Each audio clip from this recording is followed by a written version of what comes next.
being self-aware makes you really good at whatever the hell you do. I have just not met any successful entrepreneurs who weren't really good at building a great team, who weren't really good at working with a great team, who weren't really good at kind of letting everyone shine in whatever way they need to shine. You think some people start in entrepreneurship thinking they can kind of be someone who works in a silo, and it's a rude awakening. This is Building the Blueprint, and it's all about education and entertainment. Self-help content is great, but it gets really, really boring. And every single week, I have an important and successful guest. And not only do we shoot the shit, but we have insightful conversations. So you both laugh and learn at the same time. Ladies and gentlemen, I am excited to welcome someone who has more career experiences on their LinkedIn than anyone I have ever seen. They have experience raising millions of dollars in capital, a co-founder of a successful startup named Qpoint, an A-plus networker, and much, much more. Andrew Valencia, thank you for coming on, man. I'm excited to continue to chat with you. Oh, thanks for having me. I hope I can live up to that intro. I mean, I don't understand how you have 22 experiences on LinkedIn. Like, how is that even possible?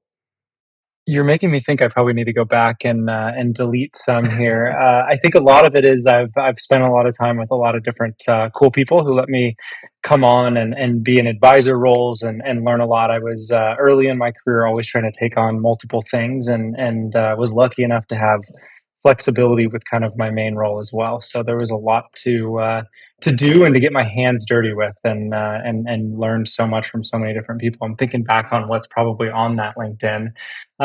Different experiences, A lot of advisory in board healthcare tech. positions. Yes. Yeah, a lot of different things like that. So I've been lucky in that, and then also in doing some investing. I've been around companies who wanted me to both invest and serve on advisory boards as well. So just a lot of fun experiences, I guess. Yeah. I mean, one thing I can say But I about might have to clean that up still after this conversation. maybe just a little bit. I mean, it Yeah, catches the eye for sure. I mean, I'll take that at least. to do that, you have to be an amazing networker, which I know that you are. And that is something that a lot of young people, and I think a lot of my listeners, is very prevalent to them. And so I want to start our conversation talking about networking. And, was that always natural for you? Did you always feel like an extrovert, great networker, or did that kind of come along the way? It's an interesting question. I think the best way to answer it of who I am is probably an introvert who's good at playing an extrovert, Okay. and I maybe knew that early on, and knew that I maybe lacked some of the best hard skills out there, and needed some of the soft skills to keep going by. I always knew I could talk to people and relate to people and kind of ask them meaningful questions, and I think that helps you go a long way. So yes, it came naturally, but I guess naturally in a different way. And I from the get go kind of knew that networking and socializing were going to be something that could help my career a lot. And my generation, like yours, is maybe known for not being the best at some of those soft skills. Yeah. So I tried to lean into it hard and early, and yeah, it continues to be something that I make sure I do and do often. Where did you start networking? Because that's a question I get a lot when I speak on at college.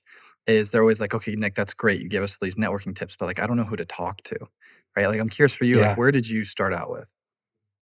Yeah, I think, I mean, you and I, before this call, we're talking about your internship experience. That was really the start for me. I was lucky in that my first internship, I was a freshman and working for a big flower distributor in Okay. San Diego. And that ended up being the person who brought me into NS1, which was our first successful kind of startup. And that was, he was the VP of sales there, quite a few years older than me.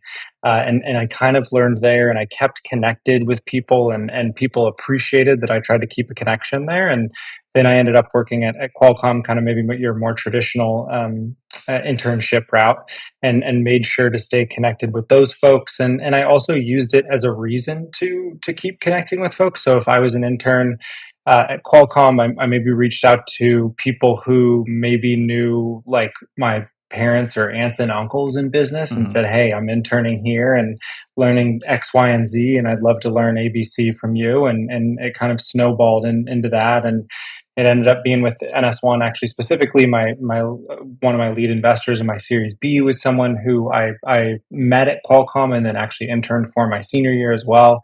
And then, like I mentioned, Kevin Romani, who was the VP of Sales, was the first person to kind of bring me in there as well. So it ended up paying off, and I kind of have tried not to slow down since.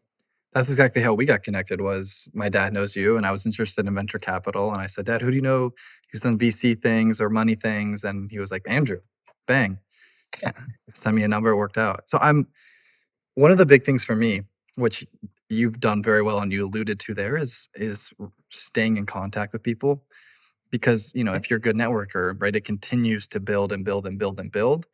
And a big aspect of networking is, the rewards of networking come 6 months, 18 months, 5 years down the line, like when opportunities come up and, it's the right time for you to help each other.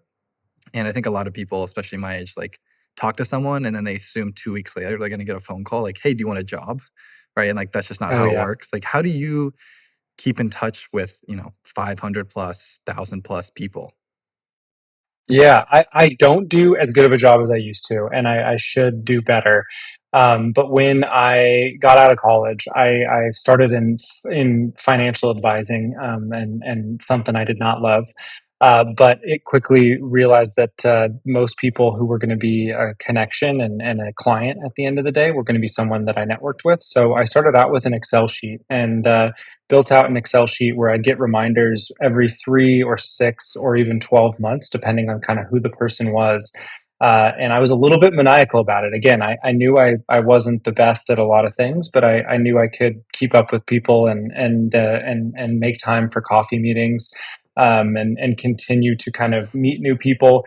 Also, it was forced upon me a bit too. And in financial advising, you're all commission, and you're trying to find folks who frankly have money that they'll let you invest for them. And so I was going to a ton of networking events. The healthcare company that I brought up that I advised and got shares of ended up being one of those people that I met. But many people I met was kind of enforced networking. So yeah, I'd say two things. If you're crazy, you can track it a little bit, but do make sure you try to meet up with people quarterly or biannually or annually. And then when you do get out of college, there is just no better time to network and to go to events than right after college. Right now in San Francisco, we've got this AI boom and the amount of meetups there are. And I'm still trying to go to one every couple of weeks now that I have a baby. I'm not able to do quite as much, but if it was my early years right now, I'd be doing that most nights, because that's where you end up meeting a great base of people. You ask for coffee with ones that are super interesting and kind of go from there. The amount of AI companies I see come across my desk now is insane. Oh, Like, you throw AI on something and it's just like, here's money. It's yeah, crazy. exactly. But I It's mean, happening everywhere, and yeah, we've seen it with windsurf and everything in the last few days and all the drama there as well. But they're selling it at will as well. yeah, it's interesting. I'm pretty tuned into the public speaking sector because I was really interested in doing that as a career, still interested in it.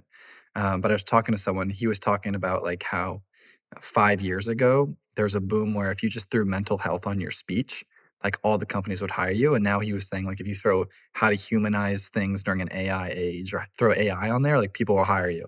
And it's like there's Oh, I always those believe there's it. always those hot topics that just like keep coming back or arise Definitely, every yeah. 5 years, which is And it'll be interesting. I don't know what it is. 5 years from now, it's probably going to be robots, the AI living on top of hardware, and I don't know what that's going to look like. yeah, it's that's the fun part, right? Is like who knows. Exactly. So you said if you were younger, you were my age, right? You would be going to AI events like all the time, right? 3, 4 times a week. How important do you think it is living in a big city when you graduate college? Because we were talking before about would SF be the place you want to live? And that was also one of my considerations was I really like Austin, but Austin doesn't have a startup banking or a venture capital environment in the way that San Francisco does. And it seems like from a networking standpoint, an early career standpoint, and a hustling standpoint, I really should be in a major hub like San Francisco. Do you think that is important, or do you think that's kind of overstated? I think it matters what you want to do because there's so many great cities out there, and Austin's a wonderful city, It's and fun. I still for work have to go there 2 3 times a year, so I get out that way often, and Dallas as well. Um, but I think if anything, it's understated. Like there's just so much happening here in New York, and maybe you bring in LA into that a little bit as well. But there's just so much happening that it's just it makes it's a compounding type of thing that just makes your odds of finding something that can really change your career uh, so much better. I know the YC people talk about it a lot, and now they're big on everyone staying in San Francisco and working in San Francisco and working closely. But for myself, it's how I met everyone who I'm now kind of working with or even selling to at Qpoint. When I was at NS1, I was knocking on doors and finding new customers just by being in San Francisco. And there's so much around location. But that's not to say if you want a career in something else, there's much better places. So, but I do think if you're looking for a career in technology or in something that's close to technology, maybe you're going to be specializing in banking or in technology inside of banking, like yourself.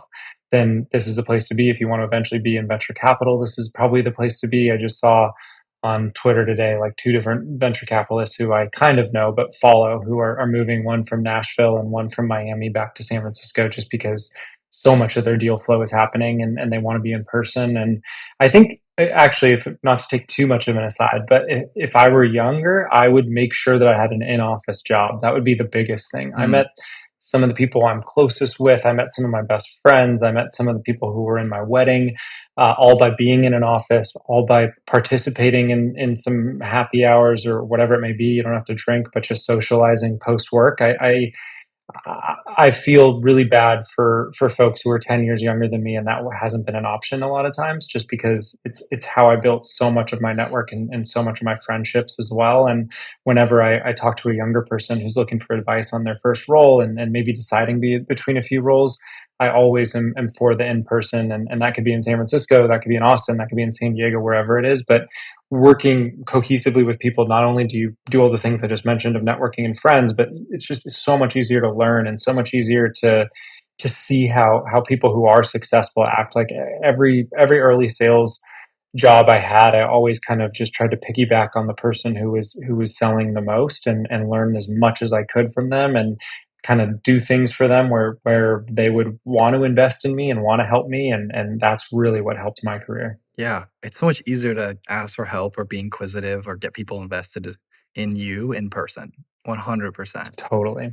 And it is a Yep. great point too of I wonder how many, people my age that are going into the workforce are thinking about that, right? Because, a lot of people had online college or online high school during COVID, or they're so used to virtual parts of their life that like maybe it's like easier to be online, or like there's like the stereotypical, tech sales job that you can do from anywhere. Yeah.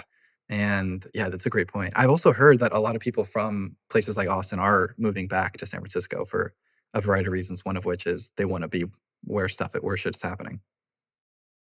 Definitely, definitely, and I think for tech sales, I mean, those are ones where maybe you can do in Austin. There are big hubs with sales teams out there and different things like that. But just yeah, be where the team is. Is really the advice I'd give. And because you are right, there's remote teams, but they usually have some sort of location where people sit that you'd want to learn from. And if you can be there, that's the biggest part. I don't mean just San Francisco, but cities in general are a place I think where a lot of multiplication happens for people's careers, for people's network, and everything. So I definitely advise for it. Okay. I'm dying to know your opinion on something because I Yeah, am new to the commercial banking world, and from my experience and research and talking to people, is for people who want to get into venture capital, the route is basically you start a company that does pretty well, you do investment banking, or you're like a big 3 consultant, and, like, those are, like, the big 3 ways to get in. And I'm super curious why you think commercial banking isn't one of those avenues, because my experience so far doing it has just been learning a shitload about every business that comes across my desk and going, okay, like what do they do? Why do they do it? Is this going to be a successful company? And I feel like I'm doing so much analysis on these companies in a way that a venture capital firm would do before deciding if they're going to give them equity in the same way like we're deciding if we're going to give them debt. And I'm curious why you think like that isn't a standard route to VC. Because from my understanding, it's not at all. Yeah, and I mean, I've met plenty of people who have gone that route. It's usually also intertwines with going to some graduate school that people really like, whether Right. that's Stanford or Berkeley or somewhere around here. And I think it's a good route. And for all the reasons you just stated, you're as good at looking at a company as anyone. And I think once companies get to, let's say, Series B or C, they look a lot like the public companies that you're looking at. I would say seed through Series A, it's so much different. You're buying into people and you're buying into a vision and really people. That's the crazy part. Like most people are going to pivot two or three times just because the market tells them to, or different things happen. It's already happened with me with Qpoint. We did it with NS1. It's the typical route. The other side of the answer I would tell you is it's a lot less transactional than banking. And what I mean by that is there's there's founders and business decision makers who get to decide if they're who they're taking money from and why. Hmm. Don't get me wrong, there's plenty of rounds where you want to go with the most cash at the highest valuation, or you want people who won't take a board seat and won't get involved in your business. But there's also plenty, like the decision we just made, it's not publicly yet, but we raised our seed where you're really looking for a partner. And our investor in particular has already built two companies in his past, has been working with a lot of other companies. He's used to market creation, which we're kind of doing in a new sector. And you really do need some value from your VCs. Some of that is overused and kind of dated. But if whatever introductions they can make, whatever business building advice they can give, whenever they can help you with recruiting is a huge one.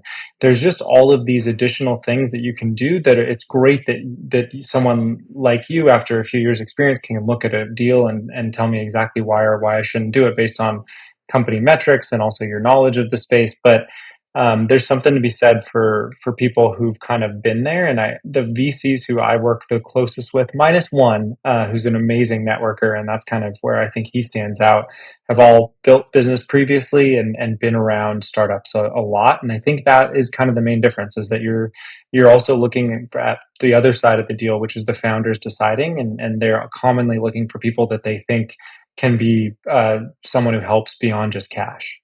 Right. They're not looking for someone who can decide whether or not they're a good company. They're looking for a partner.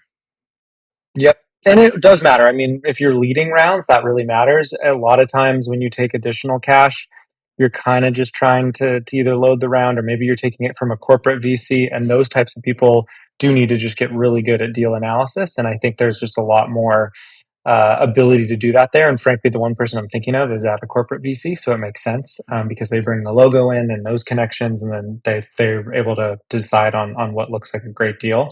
But yeah, I think that's your core difference between maybe traditional iBanking and VC is at the end of the day the founders have a decision to make, and they're looking for partners in the transaction. So it sounds like the superhuman VC hire is someone who has done credit and understands what companies are best to invest in, who has also started a company, who knows what it's like, and who is a great networker. Yes, all of those. But you can, again, two or three will be most of VCs that you meet. So Right. if you can do two or three of those things, I think you've got a good shot. And I think it's a really interesting career. I mean, I only did it for about a year and a half at a smaller family office, but it's amazing to be on calls like this and meet people who've kind of followed their dream and built a business every hour or so.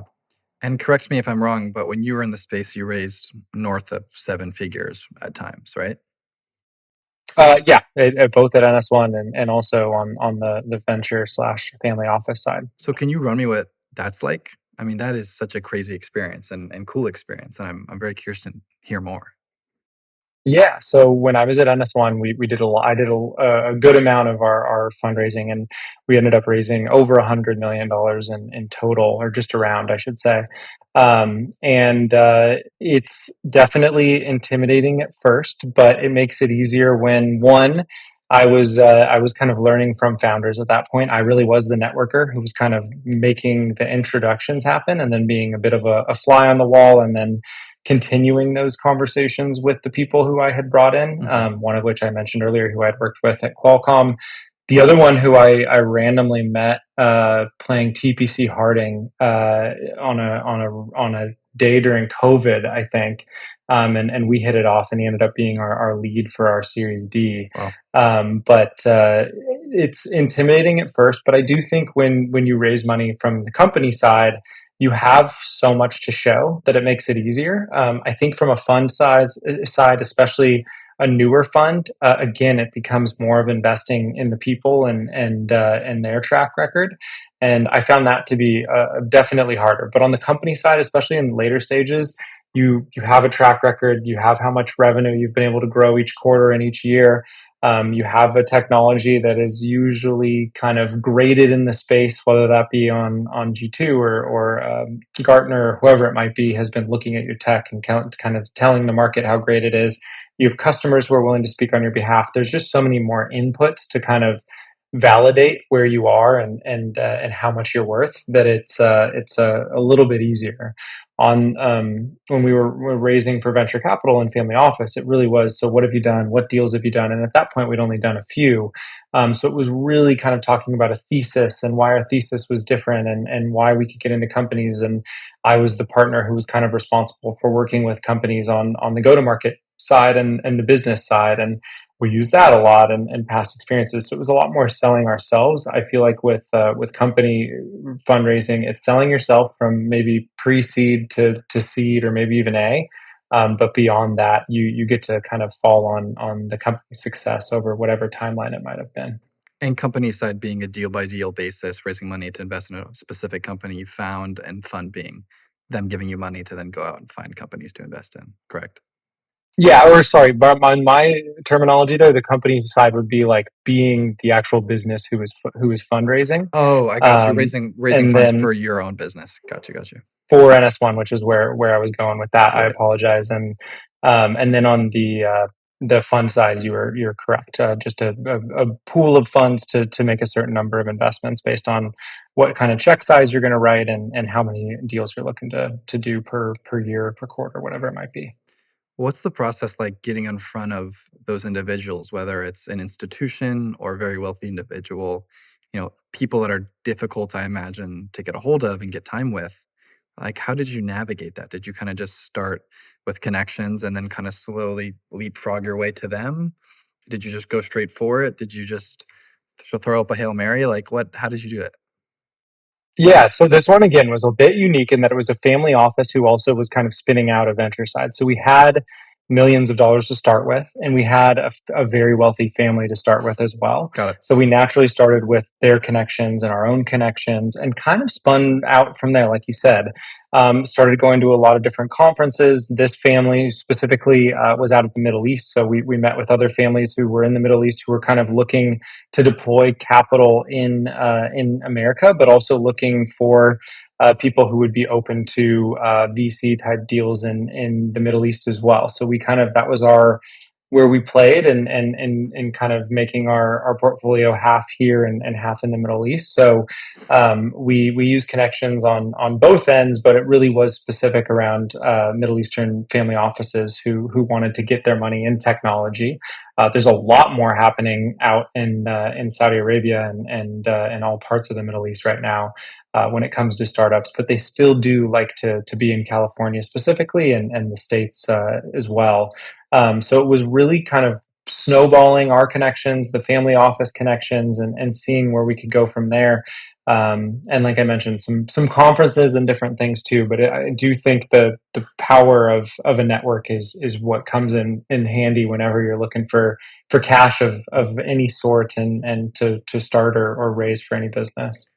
What did I mean, more on the company side, right? As a founder, like, what does the pressure feel like, or what is the feeling when you do get the go ahead and they're like, here's X millions of dollars? Like, is it an excitement? Is it more of a, oh shit, like now we better be, go succeed because these people just gave us a lot of money? Like, what is that Yeah, I emotional? think you described all the roller coaster right there. This will be with NS1. I was an early employee and kind of involved in everything, but I didn't have access to the bank account. This time, I have access to the bank account. So seeing the actual cash hit the account is definitely a different feeling.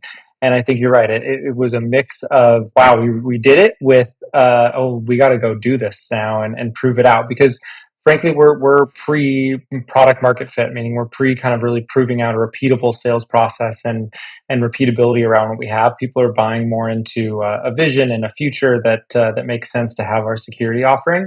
So it is a little bit scary at the same time. It's we have a lot of work to do, but it's exciting and it's good to know that we'll be alive for a few years now, at least cash wise, and the way that we're burning it today. So it's about as mixed emotion as it gets, but there is a second there to celebrate, especially because whenever you're doing a fundraising process, and this one we got pretty lucky. We found someone who wanted to lead our or our raise pretty early, Mhm. but you're still talking to many people, so it's brutal. It gets you sidetracked completely from the business you're building. You're kind of given the same pitch or an iteration of the pitch over and over every hour of the day for a couple of weeks straight. So there's a bit of relief in there for sure.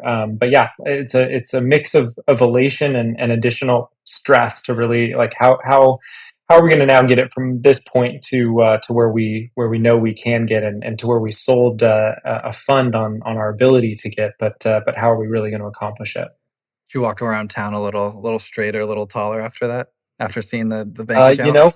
For a day, yeah, I knew I could afford my office and some new employees as well. We luckily were far from being out of cash, but to see another 5.5 for our seed round hit the bank was a great feeling for sure. Yeah, see the runway extended. Make Oh, I a was just gonna say, and also think about the new folks that we can bring on. We know what we lack. Everyone inside of my current startup, this isn't their first time. This is their second or third as founders or early employees. So we know the type of people we need to fill out this team for sure. Is this your second time, NS1 being your first? Yeah, you could say like One and a I'm trying half? to think. Yeah, two. I'd say 2.5 Okay. is pretty much where I'm at. I've helped start some other companies.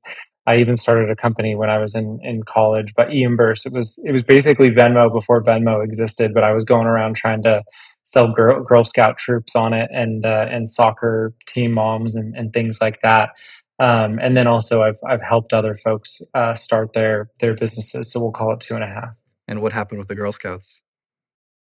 I was too early. I learned what product market fit was very early in my career, and that yes, you can actually be too early to a market, and people weren't really ready to transfer money in that way.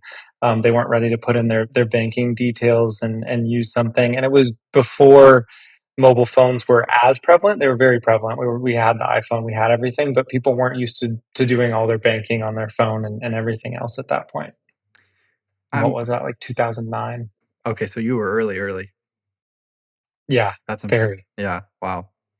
I'm really curious to hear some of your opinions on startups and entrepreneurship because you have so much experience in it. And I've done it once. I did it last. So I started my first company in March of 2024, and then I ended it in March of 2025 actually. Not because it was failing, but just because it was like growing too slow. And I just realized like Yeah. this would take forever, and I did not pick a good college. College students are not a great consumer market. Like I picked Yes. pretty difficult people to sell to in terms of a money. Getting cash from college kids is never really where you want to be. That's It's for sure. not and I wasn't talking. I also realized too, I was like, I wasn't talking to the decision makers. Like a lot of my product was actually for the parents to pay for their Yeah. kids. But I'm like talking through this college kid who's like not texting their parents. And like it was just like not a good process. And so I was like, okay, maybe not. Um, and then that was like professional development coaching basically for kids, but like peer to peer. Okay. So it was cheaper. That was kind of the idea. And Heck yeah. I mean, that makes a ton of sense. yeah, it was cool. But I realized like college kids didn't actually want it in the sense of like there's actually so much free like professional coaching on campus that never gets Yep. used. And my hypothesis was it doesn't get used because people think it's scary or like it's just too out of the way. And that was true, but it's still, even when you brought it to them, it still wasn't enough. But anyway, so that was a You could good. have been made some money being a promotional person for the actual office inside the college. That might have been your route I right thought there. about that. I tried, but like they didn't have the budget to pay me, or just not, They didn't want to pay per visit. or they could have paid me, but like it wasn't enough. Like Okay. I was doing like 10 coaching sessions like a term, and which was great. But like if they were paying me, like they weren't going to pay me more than $100 a coaching session. And it's like, all right, if I'm making a Totally. $3,000 a year, that's not a great business model. And it's like fully reliant on me at the moment. So I was like, anyway, I was like, okay, Yeah. not bad, but not scalable. Didn't work out. But it was a great experience. And now I'm got a new thing that haven't officially launched yet, but our MVP will be done in a week, which I'm Yeah. excited about, which is we're calling it Progress. And it's basically like Strava or LinkedIn or Instagram, but for goal sharing. So like LinkedIn's great for professional development and sharing all your professional goals. And Strava's great for fitness goals and showing your running or your yoga or whatnot. And the idea is Progress would be for goal-oriented individuals who want to share all their goals, because there's no kind of culturally normal way to do that, right? Like I'm not going to share my 4 mile run on Instagram. Like that's not really Oh, what totally. it's for. I'm Yeah. gonna get made fun of for that, and I also can't share my business development stuff on Strava. And anyway, so it's a whole thing. But I'm in the midst of starting this thing, right? Which you're like, part of it is you're Awesome. excited and you're like, okay, I've got this great idea, and part of it is you're definitely in over your head, and part of it is, how do you test this idea? Because there's all these assumptions you're making that may or may not be true. And I'm curious, hearing that and your experience, like, what do you think are kind of some common pitfalls people in this stage of starting a business run into, and what are some common tools that people kind of miss often? Yeah, good question. Embrace the chaos. It's not going to change much, too much over a long period of time. So it will be up and down and topsy turvy for sure. I think a lot of founders who I talk to, some are wildly successful, and I think the reasons is that they are just crazy about embracing their customer and getting as much customer feedback as they can. In your case, whoever signs up early, and really kind of building and being for that customer. Yeah. It's the same thing we do with Qpoint and with our early adopters and the folks who kind of believe early is just because you think the thing should be or should look a certain way doesn't mean you're right. And I think if you can embrace the folks who are willing to spend their time using whatever you've built or need the end result that whatever you built provides, spend as much time as you can with them. Those will be the people who kind of make you do those micro pivots. I won't say like a full pivot of changing your business, but maybe you didn't think of some sort of the way that deploys, or if you're doing goal tracking, the way that it is announced to friends, or whatever it might be. Usually, your users have a good idea of what they would want, and I think getting really close to the user is something that I always talk to folks about early, who I look up to and who I kind of try to take notes from, and that's something that I feel like is widely held with successful startups. Have you ever run a business sprint? Do you know like sprint? The like, do you know Yeah, what they call? Yeah, big part of that is on Friday you talk to the customer, and you just mentioned like the people who are successful are obsessive about the customer, and that's something I'm kind of thinking of now. Of okay, we're gonna have this MVP in a week, and I've got these 4 assumptions that I want to test. Like people actually want to share their goals. People who like the app will share it with their friends, et cetera, et cetera. And now I'm kind of trying to think like, who do I go talk to? In the sense of yeah. like, do I talk to friends and family, but then maybe I don't get an honest reaction because they know it's my thing? Do I talk to like people who don't know what it is, but then like who I don't pay because they're like kind of my friends, kind of not? Or do I have to like cough up some cash and like throw it on Craigslist and see if I can get people to meet with me? Do I do it on Zoom so then I can reach more people, or does it need to be in person? Like, what do you recommend for that? Because that's really the thing that I'm s- contemplating right now is like, okay, who do I go talk to and in what format? Yeah, so this might be a one-off, but I had success with it in the past. Another startup that I advised was by the name of Enjoyment. They became something different and pivoted after this, but I should say, I was kind of doing this a good amount of effort around it. We started as Tinder for jobs. So Okay. being able to be, Swipe to left and look at a right. job, yes or no, exactly. I'll take the interview or not. And we actually MVP'd it on Reddit and got a lot of people to download it and give us direct feedback on Reddit. We were open and honest and talking about how we were building a product and looking for the community's help in kind of fine tuning it. You got some of the negative responses you'd expect from the internet and especially Reddit, but for the most part, people were open to giving feedback. People were excited about having an MVP. I would do things like that. There's also, if you've ever heard of Product Hunt, No. there's Product Hunt, which is a great place to start and a great place to get feedback on launching new products. There's Hacker News, maybe, but there's a lot of kind of services out there. I mean, now probably shouldn't open another tab while we're in the middle of this conversation. Go But for I it. know there's other Product Hunt alternatives as well, and I'm forgetting their name. But yeah, I mean, Hacker News has like a section for this of when you start a new product and people's willingness.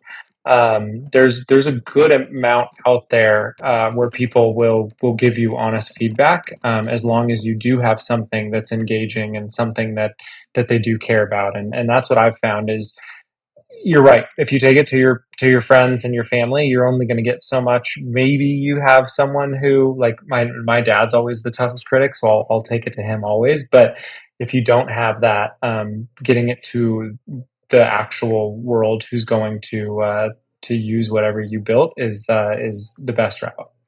What do you think about the idea of feedback versus reactions? Because that's another thought of is in the sprint book they talk a lot about like looking for reactions instead of looking for feedback because feedback can kind of be worded in a way that's maybe not true or it's just like reaction is like they're honest it's raw, right? Like they're not lying because you're watching them interact with it.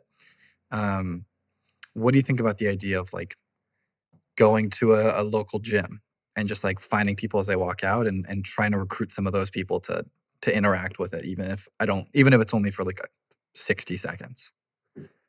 Totally. Yeah. I mean, I live in a much different world, but in software with enterprise users, whenever we can kind of maybe get on site or do a deployment together, we're always going for it because that's exactly where you get those reactions. You see, and with our product that we have today, it's one of the big selling points is how easy it is to install and just have it going right off the bat. And to see that reaction to that is big for us. But then also to see the reaction to the user interface and the way that they use the service.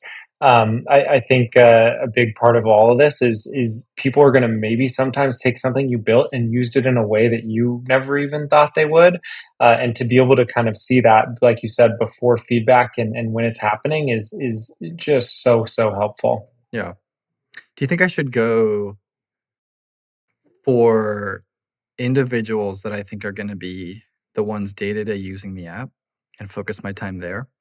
Or do you think I should go for the centers of influence, whether it's like a gym or an influencer who's got a lot of followers who's self-helpy, when it comes to promoting it? Like, let's say I've talked to the customers, I feel good about what we have, and now it's time to release it to the world. Like, do I kind of go for the one-on-one individuals and let them spread the word, or do I go for those big hitters and hope they share it with their audience? I think each product is so different that, and again, I'm doing this now. You almost have to test both avenues and see what's successful. If it involves a little bit of marketing spend, divvy up where you know. I mean, that influencer is going to cost a lot more than going straight to those users. But even in marketing, I feel like so much of it is A/B testing and finding what is right for whatever you built and the user base and community that you built. Mhm. For what we're doing today, we open sourced and we've gotten so much more feedback that way. It was something that was new for me, but that again is embracing that community. So again, for this, I think that you'll have to probably do some variation of both, regardless. So you might as well test both and see where you have the biggest impact, see where you get the most bang for your buck, and continue to invest wherever that is. What do you think is the right amount? Like, what do you think is the best range when it comes to talking to customers and kind of getting feedback? Like, do you think it's, 5 to 10, 20 to 30? 50 to Oh, 100? as many as you can, as Many as you many can.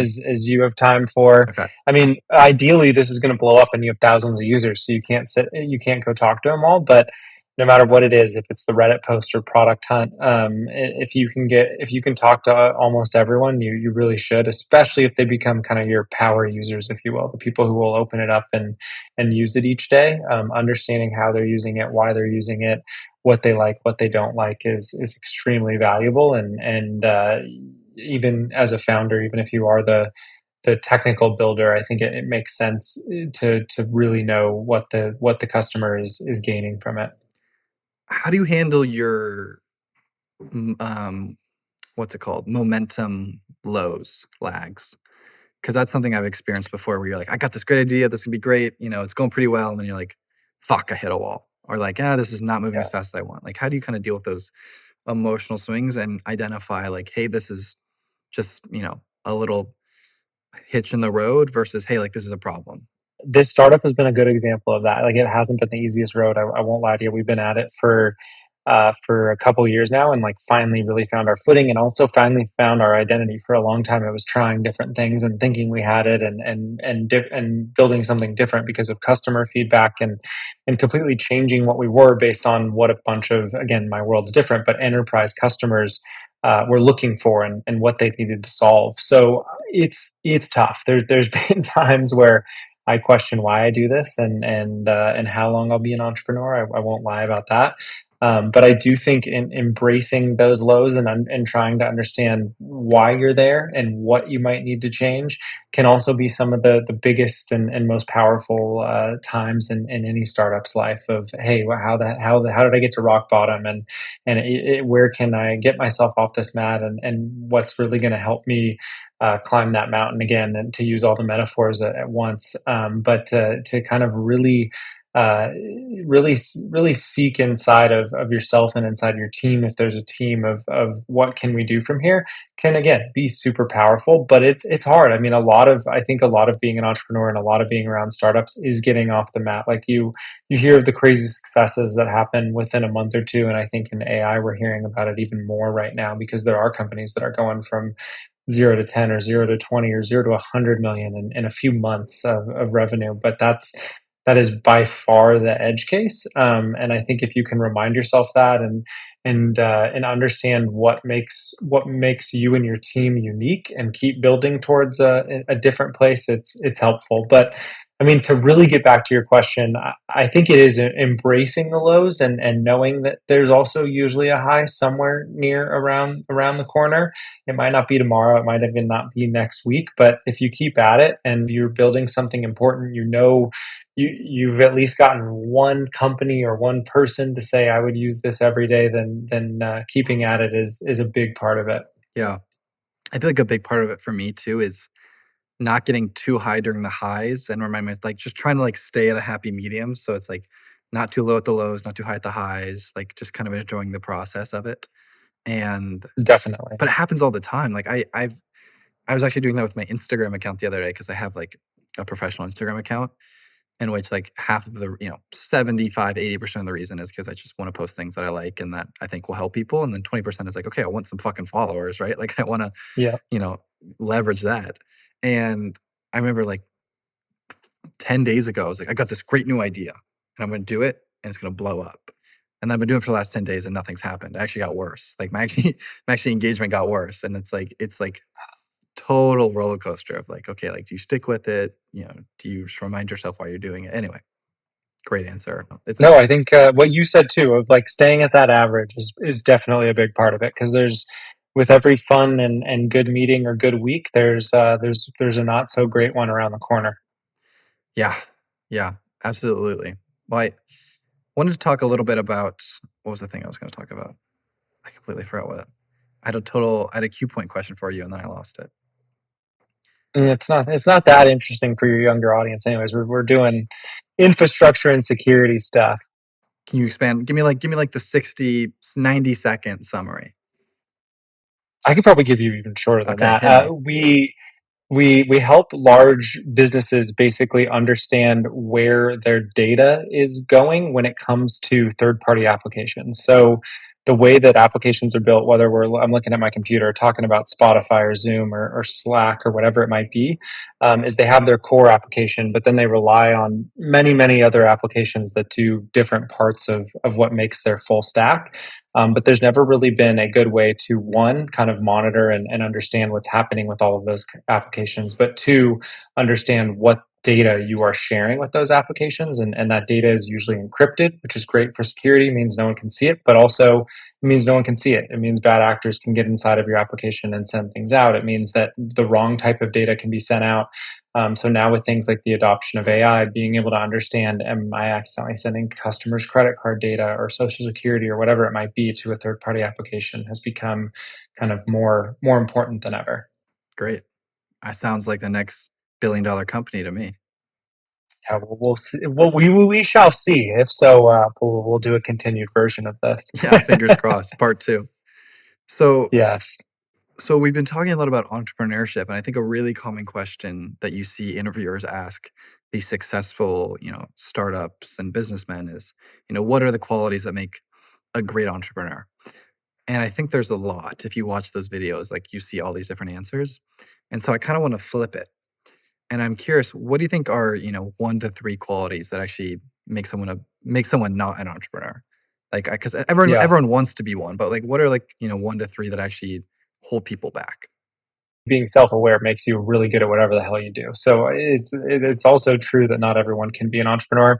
I haven't been a successful one, so who knows if it's something that I do my whole career too. It's I think if you're someone who can't embrace the unknowing and kind of the lack of direction at times, it's going to be really hard. Like a lot of days you wake up and you need to just figure out what needs to be done, or it's going to come flying at you. It's very hard to set your schedule for a week and then have it go the way that you thought it would go, frankly.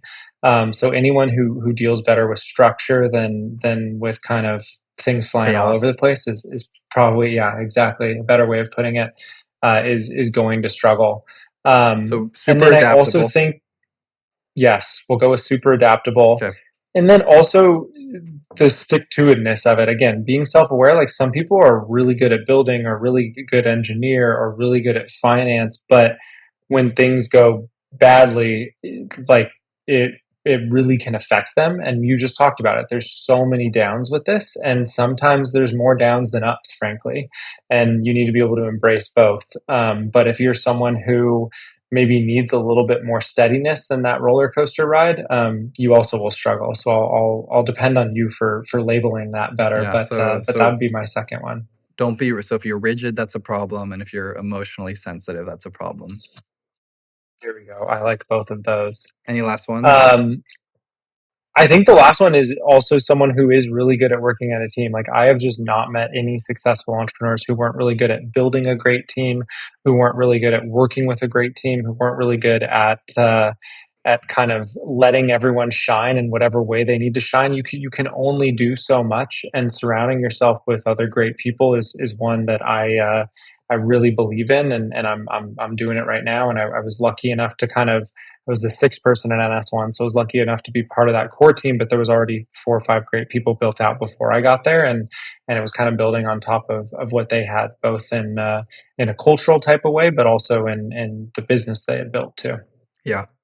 All right. So if you're rigid, emotionally sensitive, or terrible at working in teams, those got to change before You're you a before you solo start. rider. You're No yes, lone and I wolves. think some people start in entrepreneurship thinking they can kind of be someone who works in a silo, and it's a rude awakening. It's funny too how the brain works. If you're like, all right, I want to be solo because I want 100% of the company. And I think I hear Mark Cuban say, I don't know who I heard say, but it was like, 100% of a $0 company is worth a lot less than 1% of a $1 billion company.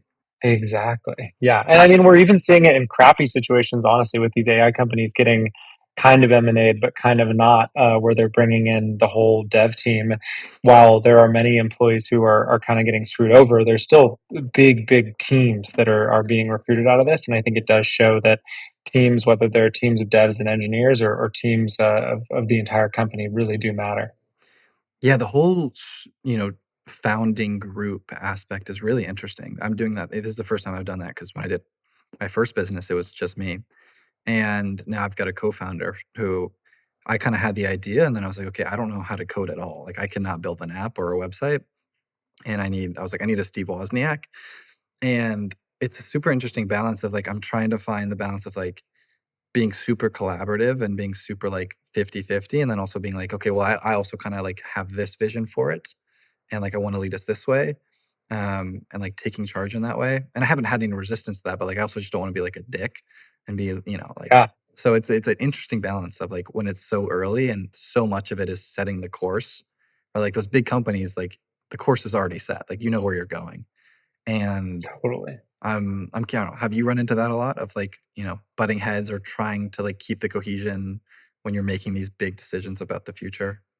Yeah, I mean, it happens often, and it's a marriage. I mean, it's there's a lot of conversations you have to have. There's a lot of communicating you got to do in general to let your co-founder know where you're at and where they're at. For me, it's a little easier because, again, being an enterprise software, I can enable customers to kind of steer where this should be, and it's not really my opinion, but it's what the market is telling us. So for those type of conversations, it's easier. But for the founder and co-founder or co-founders type of relationship, I think it is just it's all about communication. It's all about stating where you're at. Like mini burnout happens all the time. I mean, like I said, we've been at this for 2+ years, and there's days where it feels like nothing's sticking on the wall. But when you're able to communicate that and really kind of work with someone and dive into the work together, it's one a hell of a lot easier to maintain and two a lot likelier that you're going to be successful.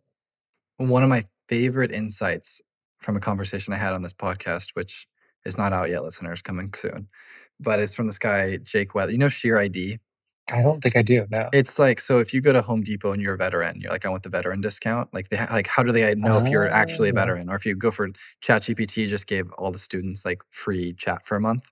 And they're like, okay, well, like, how do you verify this person's a student or a veteran or a teacher? And like their software basically is connected to like a US database and it's basically, can confirm that kind of stuff. So he started that company. He's a really cool guy. And awesome. we were talking about entrepreneurship. And he said this really cool thing. He was like, every time I tell people that I'm an entrepreneur, the response I get 90% of the time is, oh, I always wanted to start this company. I always had this idea for this. Like, I've always had Yeah. this idea for that. And he said that, and I was like, oh my gosh, I've had that same experience with the book. Whereas, like, people find out I wrote a book, and they're like, oh my gosh, I've always wanted to write a book. I've always thought I could write Oh, this. totally. And it's such a fun reflective exercise, and you realize, like, okay, like 90% of it is just doing it, and then just Yep. 10%, and then figuring it out as you go, right?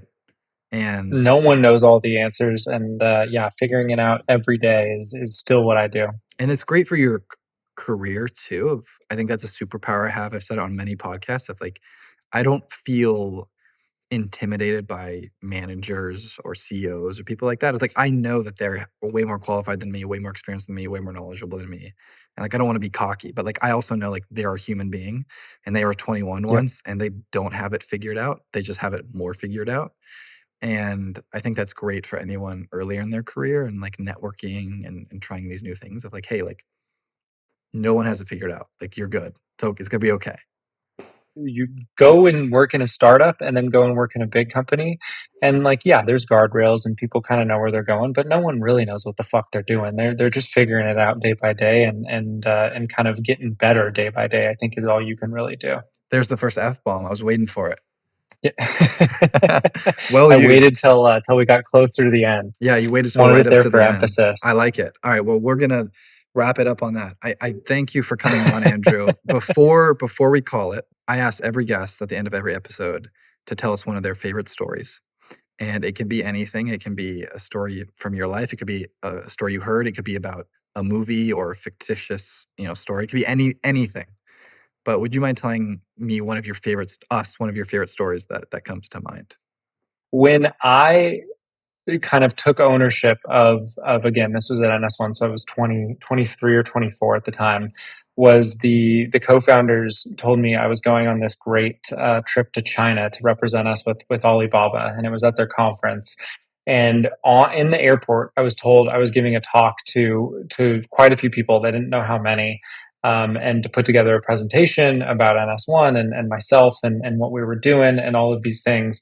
Well, I get there, and lo and behold, it's like thousands and thousands of people. I'm freaking out. There's multiple translators who are also coming up with me on the same at the same time, and I'll be honest, I think I pretty much blacked out and I don't remember most of it. But when I did get through it all the way, it was when I felt kind of true ownership of kind of the business and my path in that business and even a bit of my career, I think.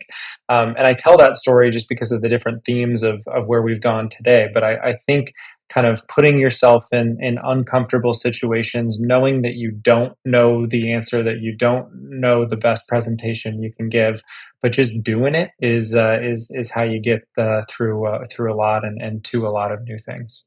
Well said. Andrew, thank you for coming on. I can't wait to have another conversation when your company is worth $1 billion, and I beg you to hire me. I can't wait for that.